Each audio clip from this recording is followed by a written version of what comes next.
Well, I grew up in Atlanta, went to Atlanta Public Schools, graduated from Boys High, which I'm still active in the alumni. So I'm moving in as president this year of the Alumni Association. Those who have survived. Went on to Emory in sociology. Got master's in sociology, University of Tennessee, and a second master's in regional planning from North Carolina. And after a stint with the Army, went to work on doctoral studies at the London School of Economics. So at that point is when I figured I better start working, which pleased my parents. And my first job actually was with Phil Hammer. Phil Hammer was the first planner for the Atlanta Metropolitan Planning Commission. But before that, after that, after he put out two of the first regional plans, he set up his own firm doing economic consulting work. And John Gould was with him, and I had accepted a job with a consulting firm in New York when I got back from England. When I bumped into John on the street, I told him I had accepted this job. He says, "Oh no, you have to come and meet my boss, Phil Hammer." And sure enough, that was my first job. I turned the other job down and stayed here. I hadn't been home in years. And so it was a good opportunity to also just come back to Atlanta.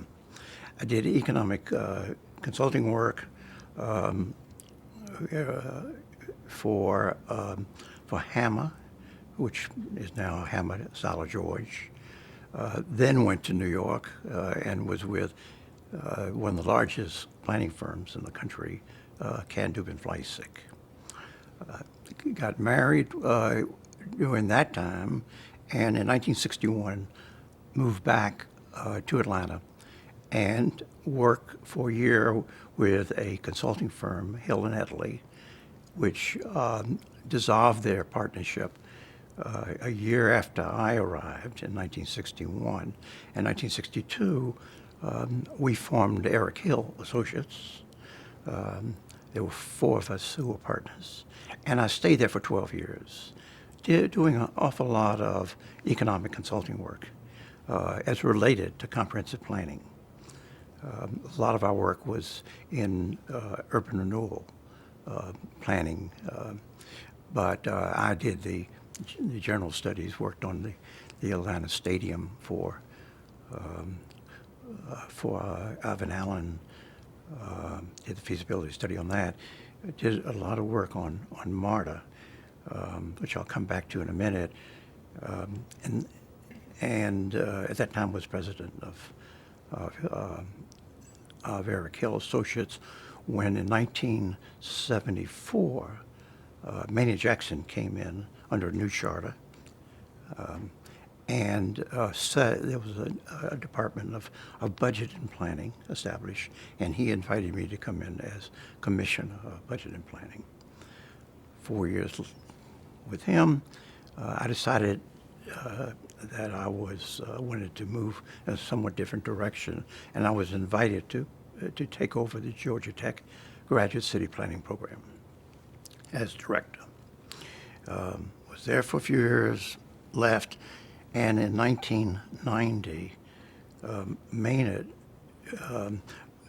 succeeded Andy Young as mayor of Atlanta, and Maynard came back in, and in September of '90, we were awarded the honor of hosting the 1996 Summer Olympic Games. Maynard called me and invited me to come back and be Commissioner of Planning and Development, but also to begin to get the city ready for the Olympics. After that event finished, I went back into consulting work. I taught during these years at part-time at Georgia Tech. Then in 1996, attached myself to the Graduate Institute of Liberal Arts at Emory. And that I left there in 2003, I think it was, and have been doing consulting ever since. A lot of work on affordable housing, a lot of work on, particularly on transit planning, which I had done when I was in consulting work with Eric Hill. I'm honored to say that I had you for a class. I think it was around 1991. I didn't. So I enjoyed your teaching. Well, that's very generous. I appreciate it. I'm really, one of the real rewards is to find people that I've taught reach positions like yours. And it's really an honor to have done teach. I love teaching. And I really appreciate your comment. Well, you have many periods of Atlanta that you can speak on. So I'd like you to give us your thoughts about what are the major events or time periods that you think you were influential or have some insights. Well, I'm going to jump around. It's not, this part so far has been chronological, but I'm going to move around dealing with subjects that I thought might be of interest to the project itself, and also projects where I've had a particular bearing on the success or failure of and that type of thing, which I think might be of some interest. Okay. Let me first say I was at the city twice, as I mentioned. Once in the middle to late 70s as Commissioner of Budget and Planning, and then in the 90s as Commissioner of Planning and Development. And so I have a great attachment to the planning that has evolved at the city. Between the time I went there first in 1974 till today is a period of 34 years. And four of us, including your boss, and Mike Dobbins, and Steve Covenow, have occupied that position for 24 to 34 years. And we've come together to talk about planning in Atlanta, to swap stories, to tell Steve how the projects he's working on now evolved, how Atlanta evolved, and so forth. So let me make a comment first about Atlanta planning. It may surprise some people, but planning in Atlanta goes back to the beginning of the last century. There was a man by the name of Robert Otis, Robert R. Otis. He was president of the Atlanta Real Estate Board. At one time was active in the Historic Society, but he is the person who launched planning in Atlanta. The first planning committee, it was unofficial in 1901. And in 1902, a group began to think about the issues that were facing Atlanta. It was interesting that this group was convened by the Atlanta Real Estate Board, which he was president of, the Chamber of Commerce, and the City of Atlanta, which reflects the fact that Atlanta has always been under the leadership of our business community. Whatever we've achieved, it's been with that leadership that has led other people, of course. But from the very beginning of planning, the business community has really been closely involved. They went through several years. It was interesting that to look at the issues they were dealing with at that time are really not unlike what we are dealing with today. If you begin to see what was on their bond referendums, it was transportation, it was water, it was sewer, it was housing, and that type of thing. The big issue that sets it apart somewhat that really consumed a lot of their early years was the building of viaducts. As we began to try to move north and south in the city, the railroads just blocked us off. Forsyth Street had a wooden bridge back in the late 18. Actually, they had a wooden bridge before the Civil War. I assumed it disappeared under that event. But they began to slowly build bridges before World War I over Spring and Forsyth, Central Avenue, Alabama, all began to build these viaducts. And of course, they then began to want to connect the viaducts. And one of the big issues was to build a plaza over the railroads that would link the viaducts. And everybody thought it was a good idea until the business people said, no, we don't want people to be sleeping out in front of our stores or on the benches that you put out there. They didn't like the idea. The railroads didn't like the idea. The state didn't like the idea. And so it wasn't until after World War I until we began to see several of these built and connected, actually, into over what is now underground Atlanta. But the first official board that was set up by the city was in 1921. And it was kind of interesting because of what they dealt with, the zoning having grown up out of the 1926 Euclid versus Amber Realty, which I'm sure you studied, which gave the authority to cities to control property and that type of thing. But we owe all of this to Otis and to the mayors that came about. I want to skip then over to more modern times, in which planning began to evolve from the National Housing Acts, particularly in '62, where they began to actually set up HUD and Department of Transportation during this Great Society periods, and put money into universities to begin to train planners after World War II, that type of thing. We had some pretty good planners.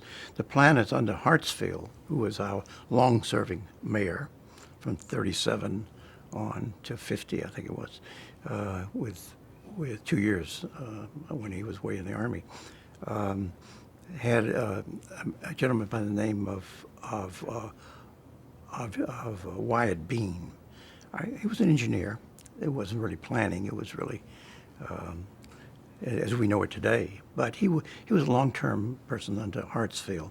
And then when Ivan Allen came along, we had an outstanding, and our first professional planner was Kaya Gladden.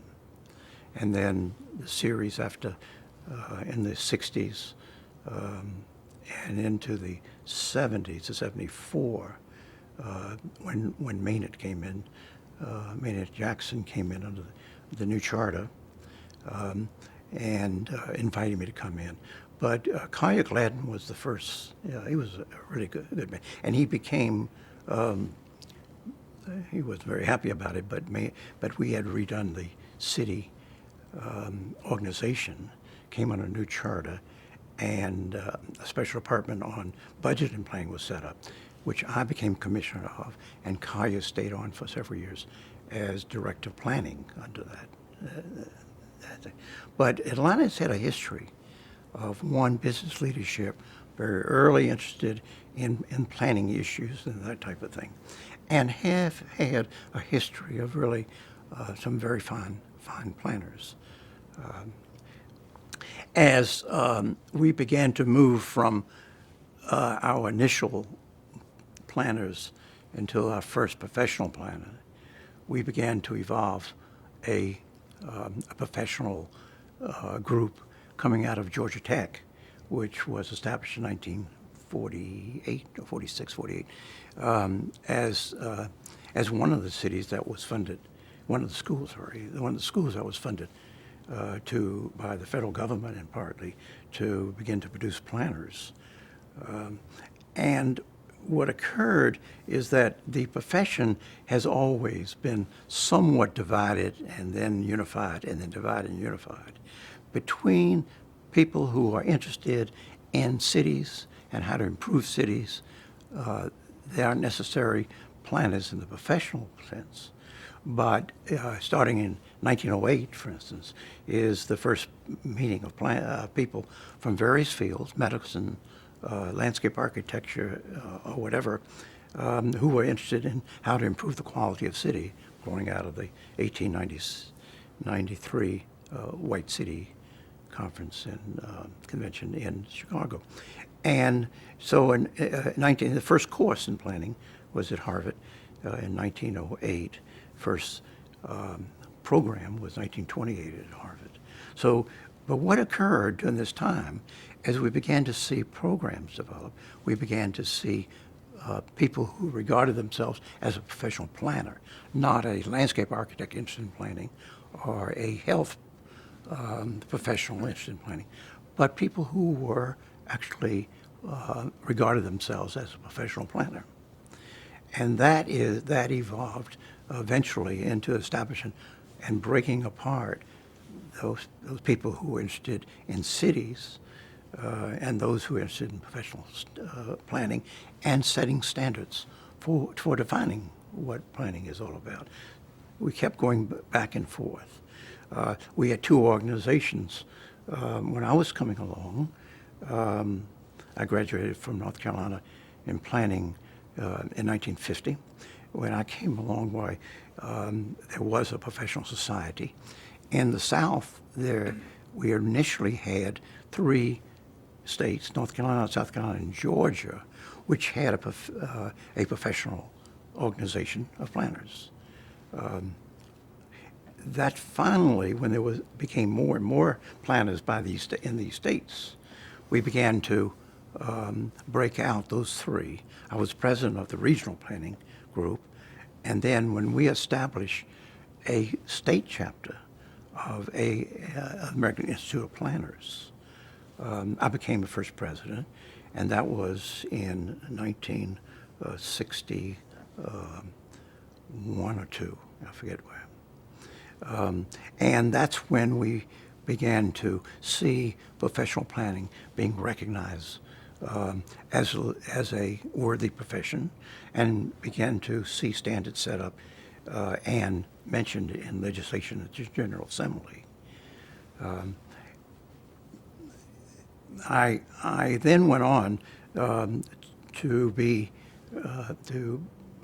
a member of the American Institute of Planners, a national board. I think that was about 1972.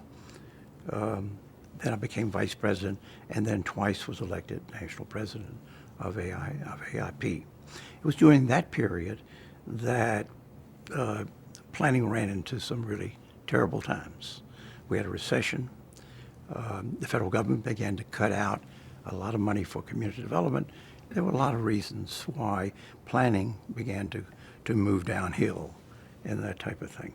And actually, the year I took over as president, 1975, we ran up a debt of $400,000. We had a wonderful opening session at the San Jose convention. San Antonio convention. It was just wonderful. The old Mexican Quarter. I mean, one of the most lavish you ever saw. And then I came in as president to find out that on an income of $900,000, we had a debt of $400,000. And at that time, our co-companion organization, which more or less represented people who were interested in planning, other professional people, politicians, local planning commission members, they were doing very well in Chicago. They made their income on publications and conferences and so forth. AIP had no income except through their membership dues. There was not a lot of research and so forth. And so we were in real trouble. Well, the two boards decided to hold a board meeting, each of their board meeting, near Philadelphia at the King of Prussia area, near Gettysburg. And I remember that Iz and I went walking when we both had a breakup of our individual board of directors, and we began talking. I told them that AIP was in deep trouble, and we were losing memberships. We had an overlap of about 50%, and we began talking about merging the two. This was Israel. Iz Stolman, who was head of ASPO, I'm sorry, I should spell that out, American Society of Planning Officials. And I had fired the executive director of AIP after I found out we were sitting on this debt. And and I had to take part in running that organization for a couple of years. But we decided that it was crazy, that the recession in the country had taken hold. We were turning out very few planners, or many fewer planners in the profession, and we didn't have, the future did not look good. And we thought that would be a good time to think about merger. We set up a committee, and the following year in New Orleans, we merged into APA. And following that, brief time, why the chapters began to become APA chapters rather than AIP chapters. And that's when that whole transition, but it was a muddle time. And, slowly we began to recover. Planning began to come back and begin to build its value. Partly, I've always regarded it because people found the planning education was highly valuable into a lot of professionals, people in real estate, people in the environmental field when the Environmental Act was passed in '69.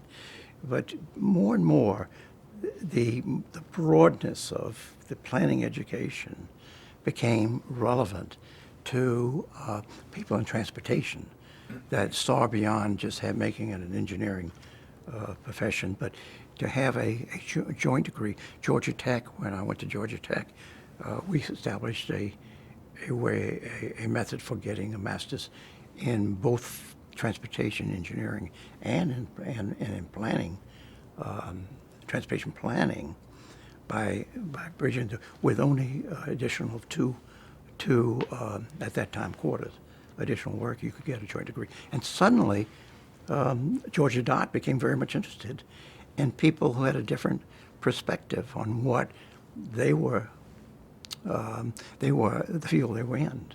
And so that was, and from then on, why the profession began to be valuable to a lot of different health and law, and that joint degrees became very, very popular when planning and so forth. When I was at Tech, I actually talked to Emory about having a joint law and planning program. It didn't work out because we were on the semester system at Tech, and we were on a quarter system at Tech, and they were on the semester system. Later on, when law school at Georgia State opened up, is when we began to be able to combine those two items. Let me talk about planning in Georgia, but focusing on the metropolitan area, a subject you might be interested in. I can think of no place that I would have preferred living my career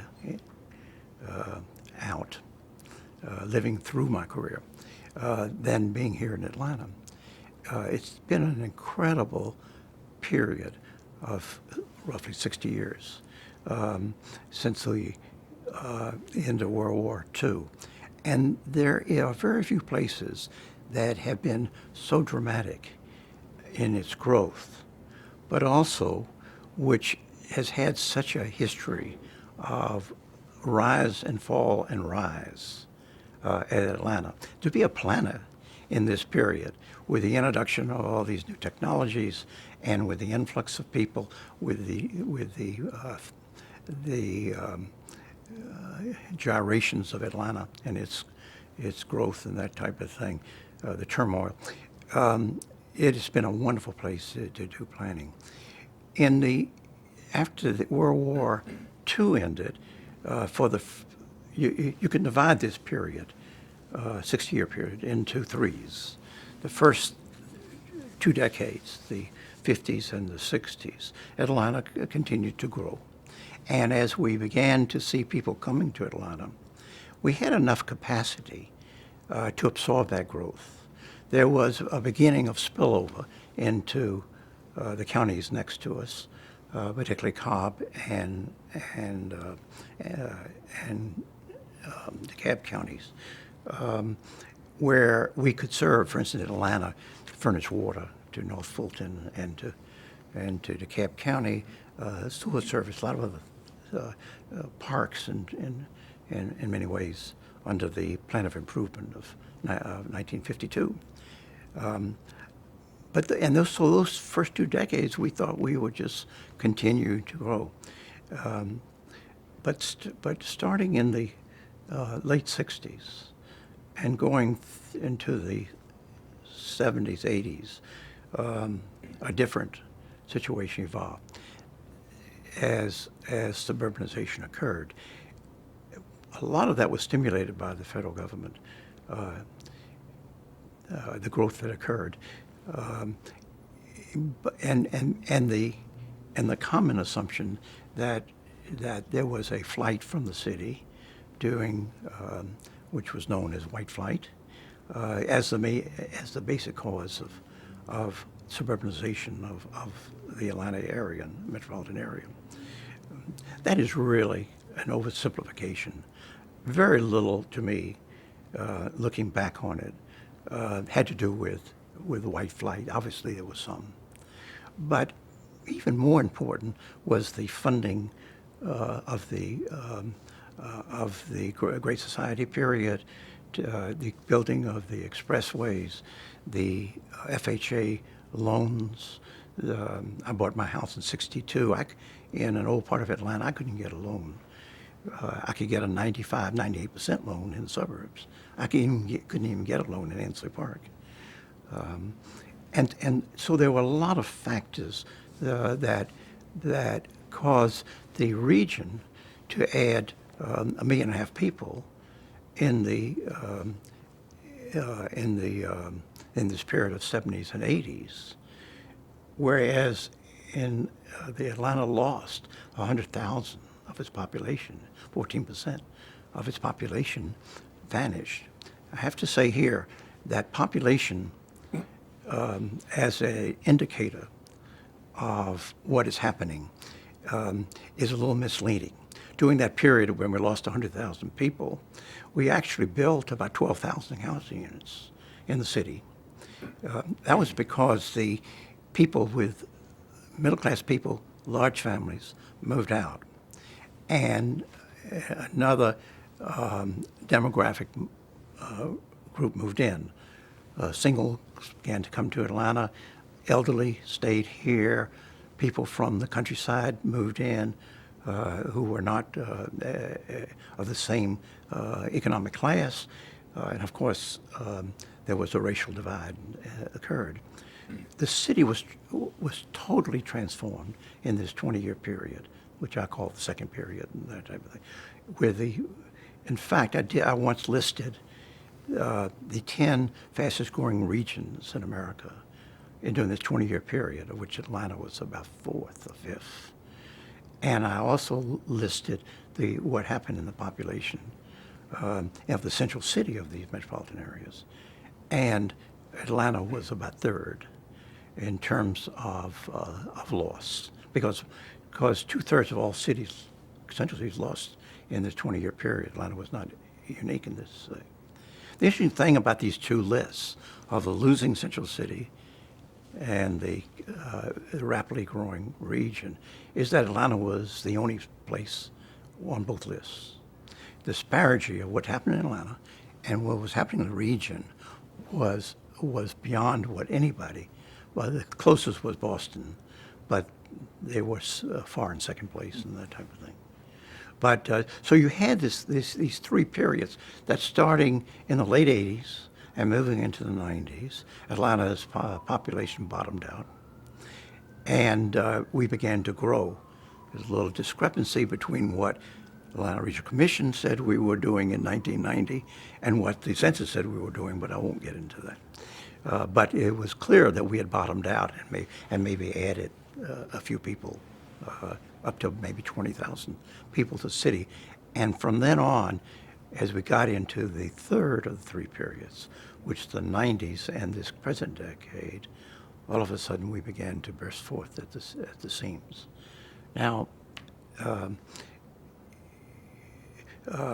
this metamorphosis is now growing, is now coming down on us in several major ways. One is in being able to serve this booming population, number one, both in the region and now in the city, which is adding 20 to 30,000 people a year now in this current decade. And how we're going to have water, but particularly how we're going to move around the region. That's 20 or 30 in the city of Atlanta, or the city. Yeah. In the city of Atlanta. Right. The region is adding 800,000 Right. or more Right. since the year 2000.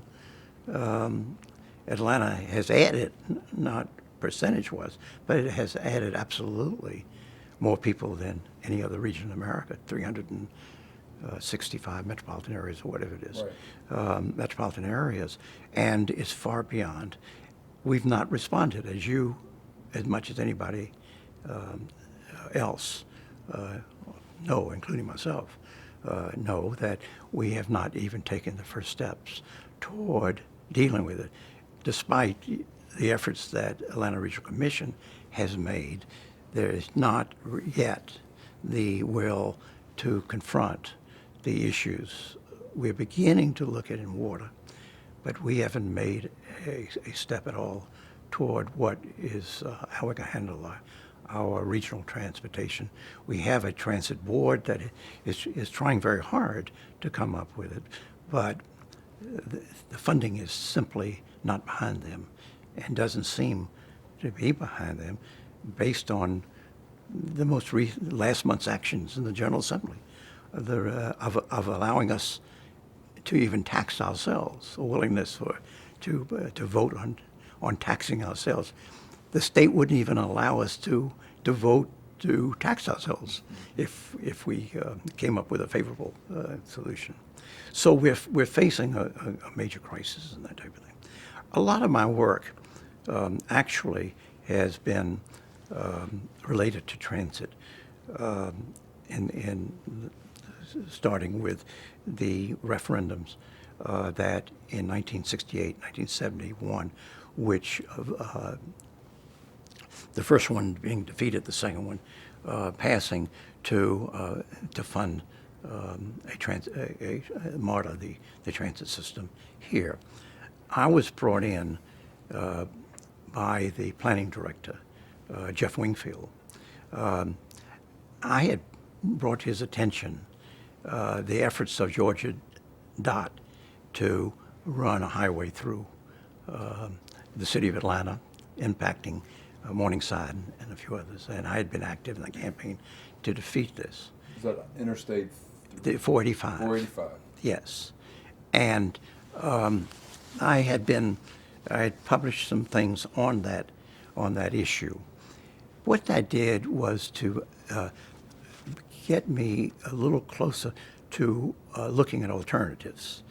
And I called Jeff Wingfield when he was the director of planning here and said, I'm very concerned of how transit is being treated by the State Department's transportation.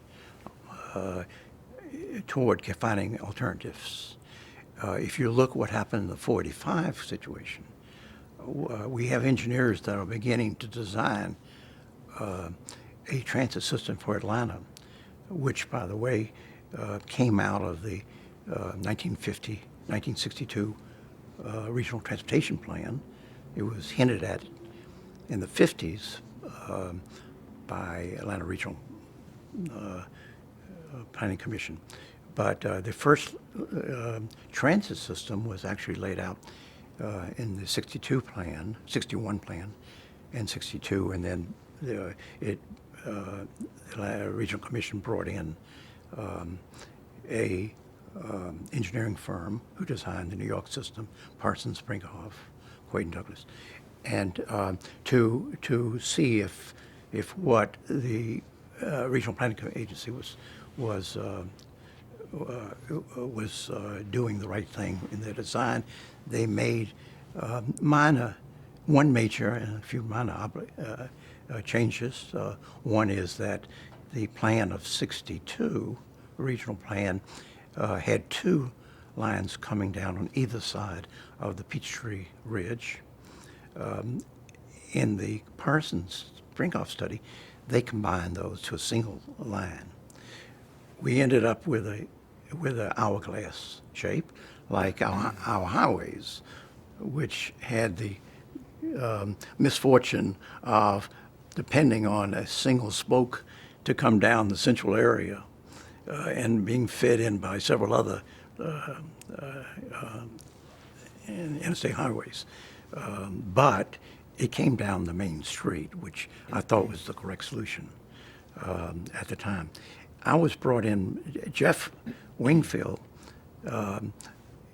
affirmed what my concerns were, that the consortium that was designing the transit systems, Parsons, Brinkhoff, Tudor Bechtel, with Bechtel in the lead, were moving ahead in designing, as engineers will want to do, and not looking at impacts. So he brought my firm. I was in private practice as head of a consulting firm, Eric Hill Associates, to begin to look at those issues. In 1968, we put out a study on the impact of rapid transit on metropolitan Atlanta, and we began to look at what the effects might be of dislocation, on whether it serves the minority population here. There were a lot of aspects that had never been looked at, whether it was reaching the regional institutions, education, museums and so forth, parks. In 1968, a referendum was held on the proposed system. It was funded really by property tax, the match, by property tax, because it wasn't until 1970 that we had a Mass Transit Act. And so about a third of it was going to be funded locally. Well, none of the politicians stood up for it, except Sam Massell when he was mayor. Otherwise, they sat on their hands. We did a study that I was involved with was the impact of rapid transit on metropolitan Atlanta. After the defeat of that referendum, we came back in '71 because the Mass Transit Act had been passed, and we were standing at the door when the door for business was open with plans already going. No one had that. So we were ready to be funded. My firm, Eric Hill Associates, and the work that I did was to put out a second report, but this time focusing on neighborhoods and at a larger scale. And that was called How Rapid Transit will shape the region. How Rapid Transit will shape the region was the name of it. And that's when we began the TSADS program, which I had gone up to Washington and talked to a person at, I think it was, I can't remember what UMT had been established at the time, but they gave us $1.5 million to begin doing stationary planning called TSADS, the Transit Station, what was it, Area Development studies. Which really became the forerunner of today's idea of TODS, and the only time a complete system had ever been studied, so that we could interrelate what was going on one with the other.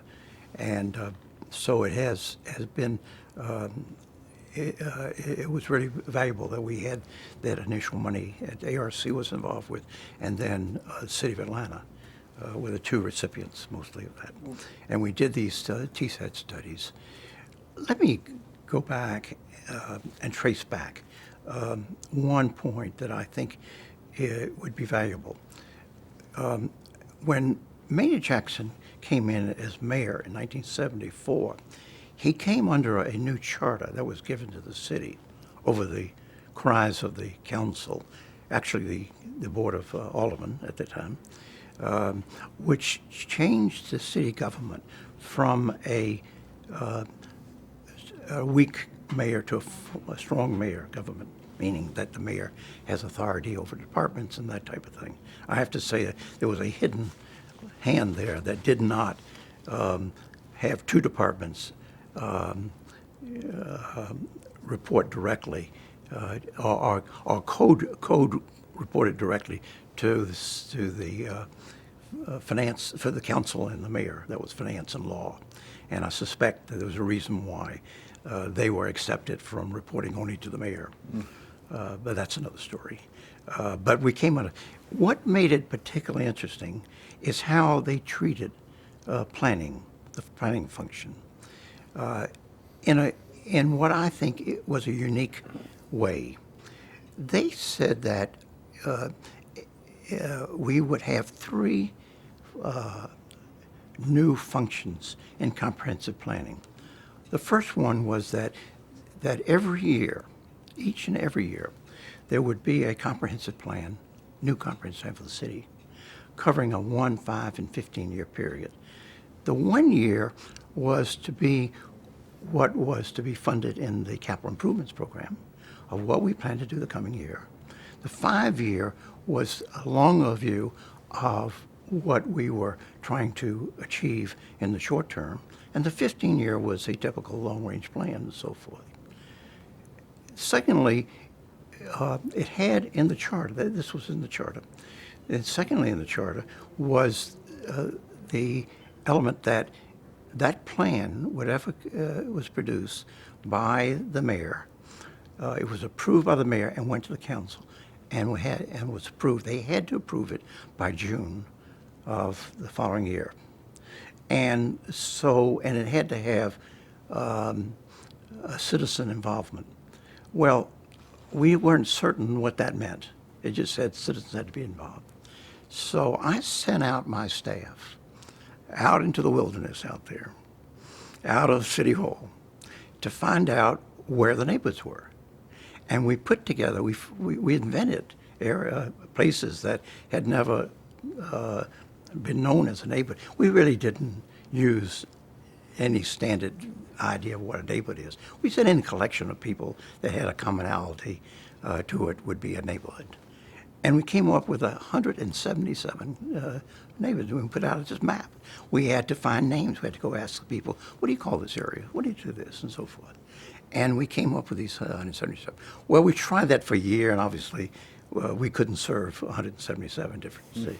So we began to coagulate areas of the city of neighborhoods, so that 5 or 6 or 7 areas would be put together under a neighborhood and called a neighborhood planning unit.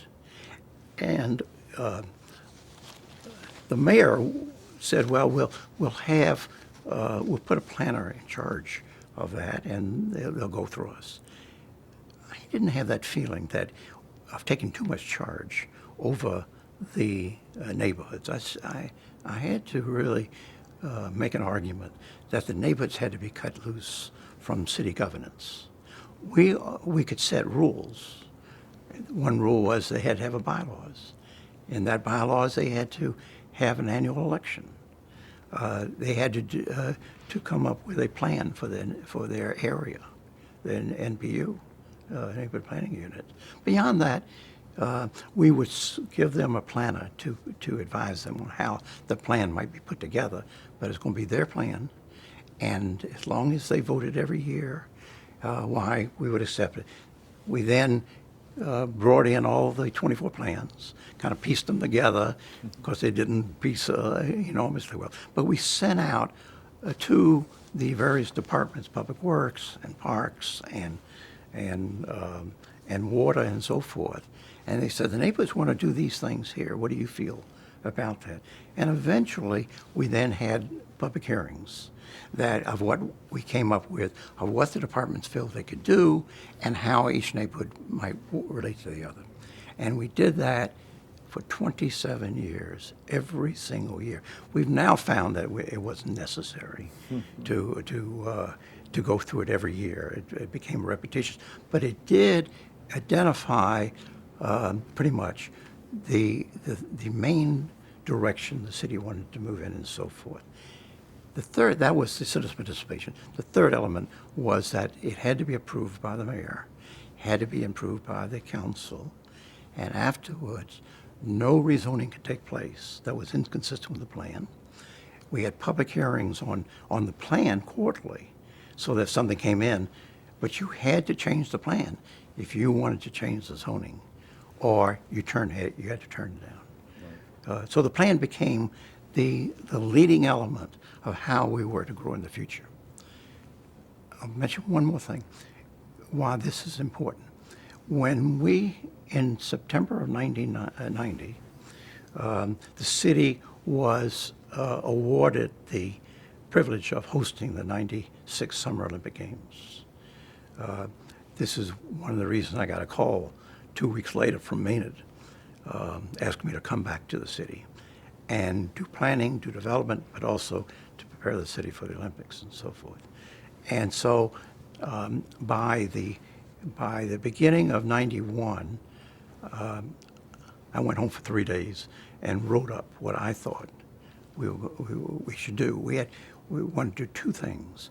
We wanted to make the city more attractive for the people and more efficient for the people who were coming to the games. This was in '91, and actually the end of '91. And secondly, we had gone through the comprehensive planning process so many times. We had a pretty good view of what we thought the future ought to be about. And so we wanted the games also to be on a track to help us deliver that long-term city. Those were the two overriding interests of putting this plan together. Maynard then took the plan to the International Olympic Committee meeting just before the Barcelona Olympics in '92 and presented our plan for what we were going to do to prepare the city for the Olympics. No city had ever done that before. And so they were very laudatory, except it wasn't also written in French. They were upset about that. But then we began to put together the mechanism when Maynard came out that to create the Corporation for Olympic Development in Atlanta to implement that plan. They enormously enlarged it so that we ended up by spending publicly, privately by the city, $500 million on the improvements to be made to the city in time for the Olympics. No one has ever actually toted up there except the person who was head of the Corporation for Olympic Development, Claire Axum, and her planner, who was Randy Rourke. We put those numbers together, and we've never mentioned it, that we had spent really that much. Not we, the city, but the private sector, the Olympic people and the city and what they did. But it had a profound change, and that was a factor of our coming back to the city with our population figures in the 90s, we were on our way, having bottomed out anyhow. But having the Olympics when 2/3 of the venues were downtown, when it was the largest Olympics ever held, 11.5 million tickets were sold, and this was the smallest city to have had an Olympics since the Helsinki and Olympics in the 50s.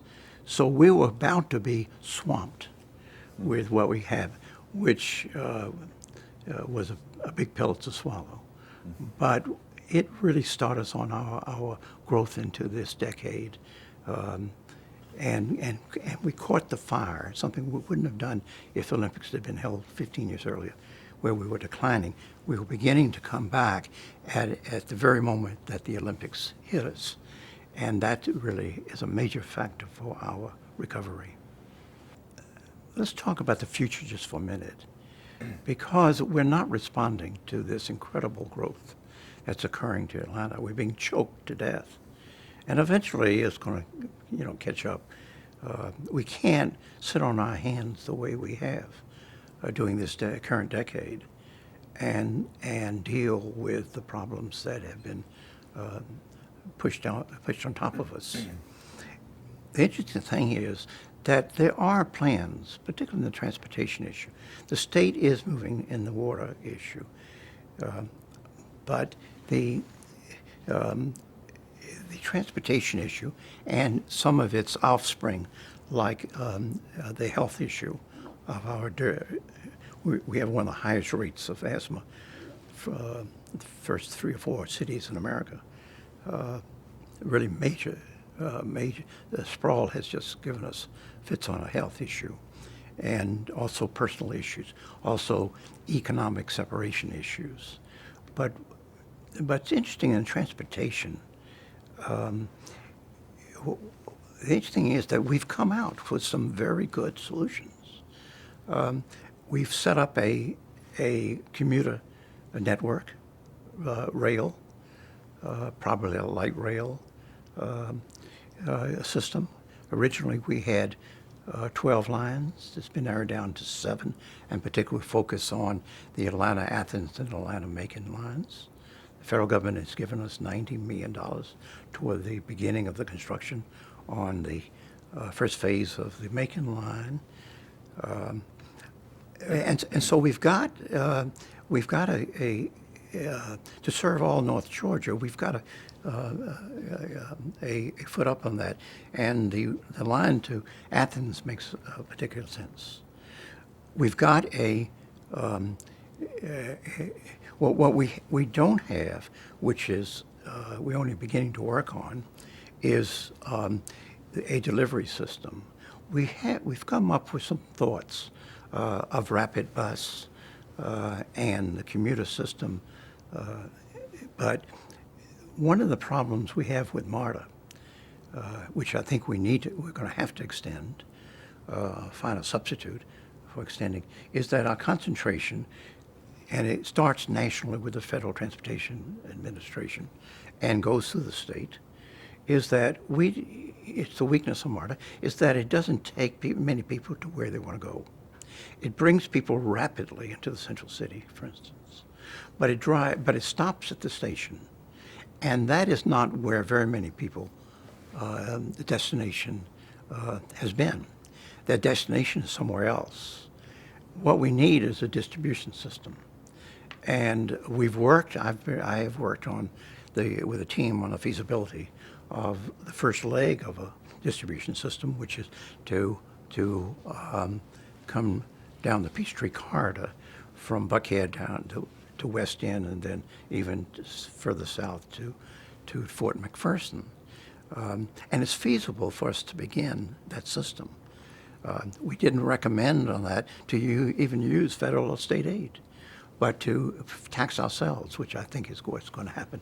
The streetcar is frankly the cheapest system we could build because we don't have to buy right away. which is what's become so expensive. And Mayor, the last streetcar operated in Atlanta in 1933 or somewhere around that a time. little later, about 42, 43, because I wrote 33. No, my sister went to high school on the streetcar. It was a girls' high. But the streetcar was part of my life growing up in the late 40s and 40s. 60 No, years it we was haven't had it was about 46 or 47. We temporarily, you may remember, not you particularly, it may be remembered that we had a rubber tire system that replaced it, and that is the trackless trolley. It lasted for maybe 6 years or so. But at that was a time when we began to suburbanize. And transit doesn't work without density. And that's why the Peachtree streetcar could be built today, particularly starting with the connection from Midtown to downtown and the downtown loop system and that type of thing. But unless we start dealing with getting people close to their destination, they're not going to get out of their car. And the streetcar deals with that. We recently completed a study. I was part of a team on Clifton Road corridor, which serves CDC, which is double in its employment, Emory, which wants to add 4 more buildings, and Emory Healthcare, which wants to build a new hospital there, and came up with the connecting of that area to by streetcar to Decatur and to Lindbergh Center and north to I-85. We have to move into a transit system. We have to move into something that's cheap, which is the streetcar, which is really cheaper than buses because it doesn't wear out and it's very cheap to maintain. But there's no agreement on that yet, and we're going to have to pay for it ourselves.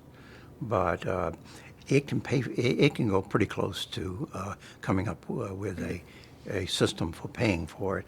The mayor has appointed 2 committees, one headed by Tom Bell, head of Cousins, and now another, the former head of the Federal Home Loan Bank, Ray Chrisman, has come up with a funding mechanism and a plan for doing it.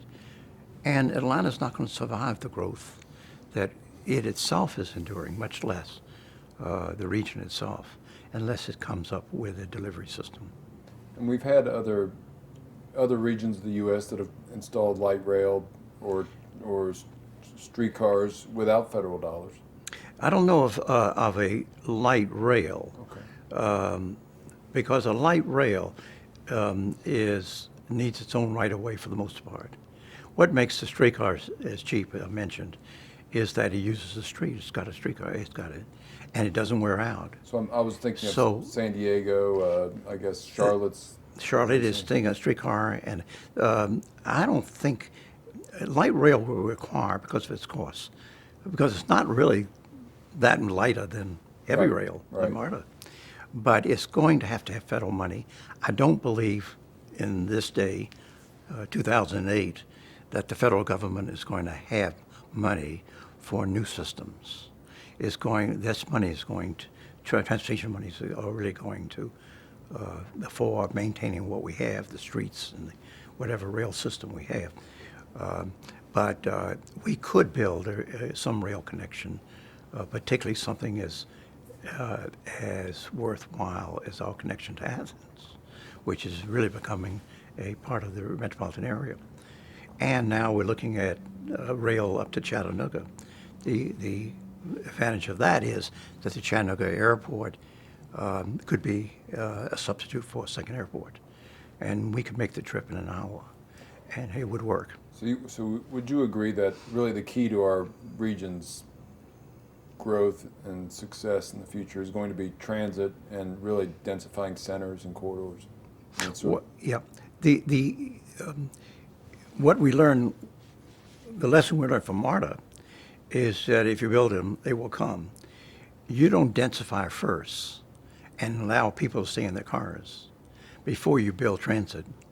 You've got to build transit where it can be affordable right now, and the density will take care of itself. That's the lessons they learned in Portland, Oregon, which they're now learning in Tacoma, And the 35 or 40 places that are now putting in, either planning for or now in construction on streetcars, the lessons they've learned is you put it in, and developers, they'll come to the tracks. A developer will build along a track. They will not build along a bus because they don't have the permanence. But there are lessons we can learn from these cities, and one of them is that if you build it, they'll come. And in Metro Atlanta, that's been relatively a recent sort of experience, 20 years, where when MARTA was first developed, the banks, the developers didn't flock to it immediately, did they? It took a little bit of time before. Better part of 20 years Yeah. before stations really began to take hold. That required actually the marketplace coming back to the central city. As long as we were building highways that would allow people to stay in their cars, transit cannot be successful. You've got to make up your mind. I had a discussion, this very discussion, with Dan Sweat 25 years ago. He says, we'll build them both. And the lesson we learned is that you can't allow people the ease of movement, the freedom of movement, and expect any density to occur. You've got to build a system with the tracks in order to attract development. Well, it seems now that Intensify. we've built the road system. I think largely we've got a road system that, major expansions, new interstates aren't likely to occur. It seems like now is the time we really need to finish our transit system. Do you agree with that? Yes, and the recent price of gasoline is going to get a lot of suggestions.